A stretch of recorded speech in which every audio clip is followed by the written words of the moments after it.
हरे कृष्णा। श्री राधा रमन लाल की जय।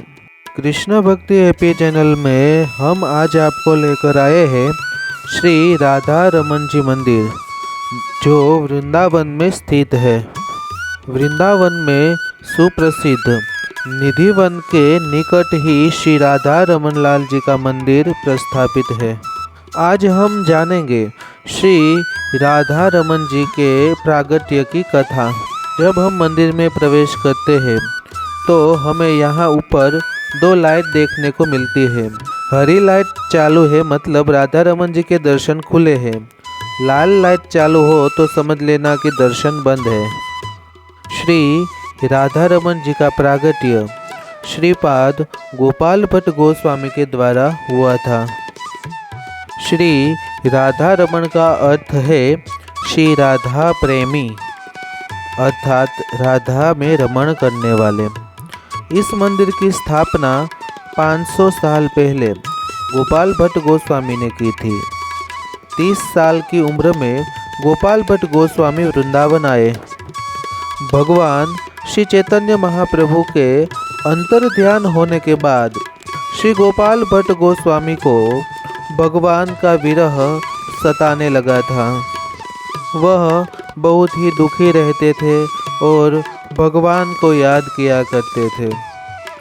भगवान ने उनकी यह विरह वेदना को देखकर उनके स्वप्न में आकर उनको निर्देश दिया कि यदि आप मेरे दर्शन करना चाहते हैं तो आप नेपाल की यात्रा करें।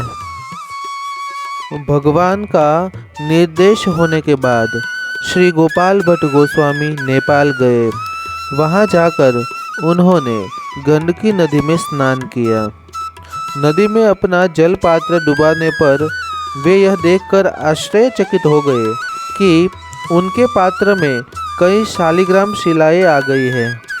उन्होंने उन शिलाओं को वापस नदी में ही डाल दिया, लेकिन जब उन्होंने अपना पात्र फिर से भरा तो शिलाएं फिर से उनके पात्र में आ गई। कहा जाता है कि श्री गोपाल भट्ट गोस्वामी को 12 शालिग्राम शिलाएं मिली। फिर गोपाल भट्ट गोस्वामी वृंदावन में आ गए और शालिग्राम जी की सेवा करने लगे। ऐसा माना जाता है कि एक बार एक धनी व्यक्ति वृंदावन आया और उसने गोपाल भट्ट गोस्वामी को उनके शालिग्राम के लिए कई तरह के वस्त्र और आभूषण दान में दिए। हालांकि गोपाल भट्ट गोस्वामी इनका इस्तेमाल अपने गोल आकार के शालिग्राम के लिए नहीं कर सके। उन्होंने उस व्यापारी को कहा कि यह वस्त्र आभूषण मेरे किस काम के नहीं है, आप इनको किसी और ठाकुर के लिए दान कर दीजिए। तो व्यापारी ने दान किए गए वस्त्र आभूषण लेने से इनकार कर दिया। फिर गोपाल भट्ट गोस्वामी ने उन आभूषण और वस्त्रों को अपनी शालिग्राम शिलाओं के साथ रख दिया। वस्त्र आभूषण देखकर श्री गोपाल भट्ट गोस्वामी के हृदय में वेदना होने लगी। वो बोले कि अगर मेरे भी ठाकुर के हाथ पैर मुंह होता तो मैं भी उनका कैसा श्रृंगार करता। यह सोच सोचकर उनके हृदय में बड़ी ही पीड़ा होने लगी। पूर्णिमा के दिन शाम को अपने शालिग्राम शिलाओं को नैवेद्य अर्पित करने के बाद गोपाल भट्ट गोस्वामी ने उन्हें एक सींक की टोकरी में ढककर आराम करने के लिए रख दिया। देर रात गोपाल भट्ट ने थोड़ा आराम किया।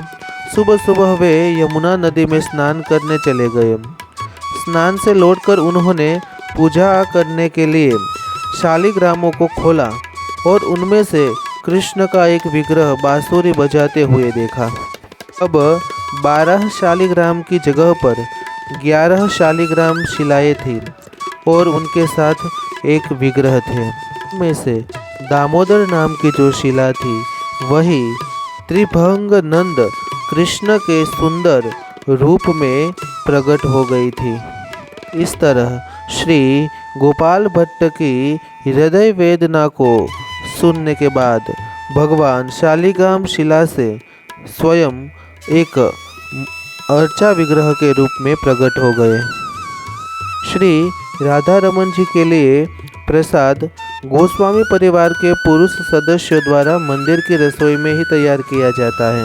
500 साल पहले श्री गोपाल भट्ट गोस्वामी के द्वारा जलाई गई अग्नि के द्वारा ही भगवान का सारा भोग और भगवान की आरती के दीपक प्रागट्य किए जाते हैं। मंदिर परिसर के अंदर श्री गोपाल भट्ट गोस्वामी जी की समाधि स्थित है। यहाँ श्री भगवान चैतन्य महाप्रभु के दुर्लभ ऊन के वस्त्र रखे गए हैं। उन वस्त्रों के दर्शन हमें श्री गोपाल भट्ट गोस्वामी जी के प्रागट्य उत्सव पर होते हैं। श्री गोपाल भट्ट गोस्वामी जी की समाधि पर आके उनके दर्शन करने चाहिए। यहाँ आकर हमें ध्यानपूर्वक हरिनाम जाप करना चाहिए और उनसे प्रार्थना करनी चाहिए कि भगवान श्री कृष्ण चैतन्य महाप्रभु की हम पर भी कृपा बनी रहे। भगवान श्री कृष्ण आज भी हमें श्री राधा रमन जी के रूप में दर्शन दे रहे हैं। श्री गोपाल भट्ट गोस्वामी पर कृपा बरसाने के लिए श्री राधा रमन लाल जी ने अपने आप को प्रकट किया है। यह श्री गोपाल भट्ट गोस्वामी जी का समाधि मंदिर है। से तो राधा रमन लाल जी के बड़े बड़े अद्भुत चमत्कार हमें सुनने को भी मिलते हैं। श्री राधा रमन जी में श्री गोविंद देव, श्री गोपीनाथ और श्री मदन मोहन जी के विग्रह समाहित है। राधा रमन जी के दर्शन से हमें तीनों ठाकुर के दर्शन एक साथ हो जाते हैं। तो आप लोग कभी भी श्री धाम वृंदावन में आए तो श्री राधा रमन लाल जी के दर्शन करना ना भूले, क्योंकि श्री राधा रमन लाल जी के दर्शन करने से आपकी वृंदावन यात्रा सफल हो जाती है। वैसे तो मुगलों के शासनकाल में उनके आक्रमण के दौरान वृंदावन के सभी ठाकुर जयपुर में स्थित हो गए, किंतु राधा रमन जी कभी भी वृंदावन छोड़ के बाहर नहीं गए। तो मेरे प्यारे श्री राधा रमन लाल जी के चरणों में यही प्रार्थना है कि सब पर अपनी कृपा दृष्टि बनाए रखें और हमें श्री धाम वृंदावन में वास मिले। आइए करते हैं दर्शन श्री राधा रमन लाल जी के आरती के। श्री राधा रमन जी का ख्याल बड़े ही प्यार से रखा जाता है। यहाँ के गोस्वामी वृंद द्वारा बड़े ही प्यार से श्री श्री राधा रमन लाल जी की सेवा पूजा आरती होती है और श्री राधा रमन जी उनके साथ अनेक अनेक लीलाएं भी करते हैं, वो भी हमें कई बार सुनने को मिलती हैं। तो ऐसे अद्भुत और सुंदर श्री श्री राधा रमन जी के दर्शन हमें अवश्य करने चाहिए और उनको प्रार्थना करनी चाहिए कि उनके चरण में हमें वास मिले। श्री राधा रमन जी इतने दयालु हैं कि हमारी सभी मनोकामना वो पूर्ण करते हैं। तो ऐसे ही श्री धाम वृंदावन और धार्मिक कथाएं सुनने के लिए आप मेरे चैनल कृष्ण भक्ति एपी को लाइक कीजिए, शेयर कीजिए और सब्सक्राइब कीजिए। सभी को श्री श्री राधा रमन लाल की जय।